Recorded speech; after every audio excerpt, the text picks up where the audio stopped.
चलिए समझते हैं क्या है warning science of mental illness. Anxiety and prolong sadness of mood. कोई कोई परेशानी हमारे एक समय से ज़्यादा समय तक रहती है, कोई छोटी चीज़ जो हम लंबे समय तक उसको उसका टेंशन हमारे मगज में रहता है, या फिर कोई चीज़ को हम छोटी चीज़ को बड़ा दिखाते हैं। मानो कि आपका कोई वर्क पेंडिंग है और वो वर्क के लिए आप बहुत टेंशन करते हो, उस वर्क को पूरा भी नहीं करते और उस वर्क का टेंशन ही करते रहते हो, लंबे समय तक टेंशन करते हो। मानो कि आपकी एग्ज़ाम 3 महीने बाद है, फिर भी आप उसका टेंशन अभी से ले रहे हो, या फिर उसको आप टेंशन होते हैं, उस टेंशन की आप बहुत लोगों से बात कर रहे हो, उसको आप ज़्यादा सोच रहे हो, तो वो होता है anxiety prolong mark change in personality. अगर मेरी पर्सनालिटी ऐसी है कि मैं स्लो चलता हूँ, ज़्यादा बात करता हूँ, या फिर मेरी हैंड मूवमेंट और आई मूवमेंट कम या मॉडरेट है, उसमें कोई चेंज आ जाए कि मैं फास्ट चलने लगूँ, या फिर मेरी हैंड मूवमेंट कम हो जाए, या फिर मेरी स्पीकिंग ज़्यादा हो जाए, मेरी पर्सनालिटी में कोई चेंज आए, मैं गुस्से वाला हो जाऊँ या फिर बहुत सैड रहने लगूँ, मेरे बोलने में कोई चेंज आए, मैं पहले पॉजिटिव था अब नेगेटिव हो चुका हूँ, ऐसा कोई चेंज आए पर्सनालिटी में, तो उसको हम मेंटल इलनेस की कैटेगरी में रखेंगे। Violence behaviour. अगर कोई पर्सन वायलेंस ज़्यादा करता है, उसकी उसको चॉइस मिलती है तो वो वायलेंस चॉइस पसंद करता है। उसको आप शांति से बात कर रहे हो तो वो बात में भी उसमें भी वायलेंस ढूंढ रहा है, या फिर उसको ऐसी ही चीज़ें पसंद आती है जिसमें वायलेंस ज़्यादा है, मूवीज गेम्स। उसको हम मेंटल इलनेस की कैटेगरी में रखेंगे। Change in sleep and eating pattern. कोई पर्सन जो 6 घंटे सो रहा है, वो 10-12 घंटे सोने लगे, या फिर वो अपनी नींद कम ही कर ले, 3-4 घंटे में उसकी नींद पूरी हो जाती हो, या फिर रात को सो नहीं पाता हो, वो रात में हैंड मूवमेंट करता हो या फिर कुछ बोलता हो। ईटिंग पैटर्न में चेंज, ईटिंग जो नॉर्मल पैटर्न है उसमें कुछ चेंज आ जाए, वो कुछ ज़्यादा ही खाने लगे, बुलिमिया नर्वोसा या एनोरेक्सिया नर्वोसा हो जाए, ज़्यादा खाना या कम खाना। Inability to cooperate with problems, वो अपने प्रॉब्लम के साथ कोऑपरेट नहीं कर सकता, प्रॉब्लम को कैसे सोल्व करना है, किस किस पर्सन को बताएंगे तो प्रॉब्लम सोल्व होगा, प्रॉब्लम कैसे सोल्व होगा, प्रॉब्लम सोल्व होने का सही टाइम क्या है, उस चीज़ के वो उसको एडेप्ट नहीं कर पाता है।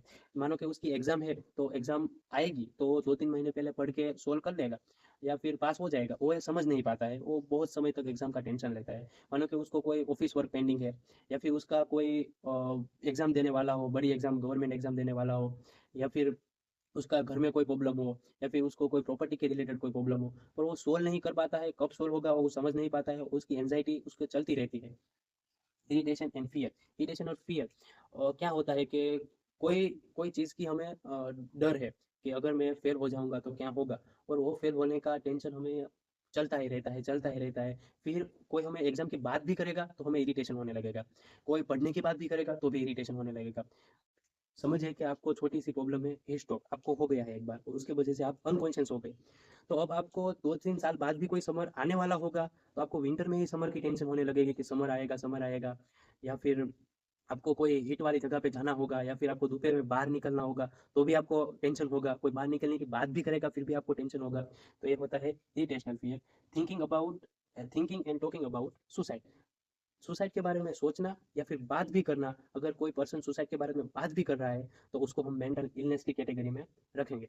10 साल पुरानी आपकी जो याद रखने की क्षमता और अभी की याद रखने की क्षमता में मेजर डिफरेंस आ गया हो, आप पहले बहुत कुछ याद रख सकते थे अभी नहीं याद रख सकते हो, यही आप इमेजिन कर सकते हो या फिर विजुअलाइज कर सकते हो, डिफरेंस आपको पता चल रहा है कि पहले याद रखता था पर अब नहीं रख सकता हो।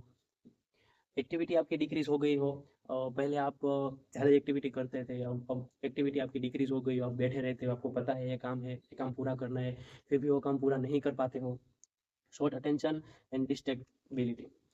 पहले आप कोई चीज़ को आप ध्यान से सुन पाते थे, आप उसको समझ पाते थे, ज़्यादा समय तक उसको आप याद रख पाते थे, वो अब नहीं हो पा रहा है। आपका वर्क भी है तो आप थोड़े थोड़े थोड़े समय पे आपको ब्रेक लेना पड़ता है, आप कोई छोटी सी चीज़ से डिस्ट्रैक्ट हो जाते हो। लो मूड, हमेशा सैड मूड में रहना, या फिर एंजाइटी होना, या फिर गुस्सा करना हर समय पे, बिहेवियर चेंज कोई ऐसा हो, तो हम उसको मेंटल इलनेस की कैटेगरी में रखेंगे। ये थे वार्निंग साइंस ऑफ मेंटल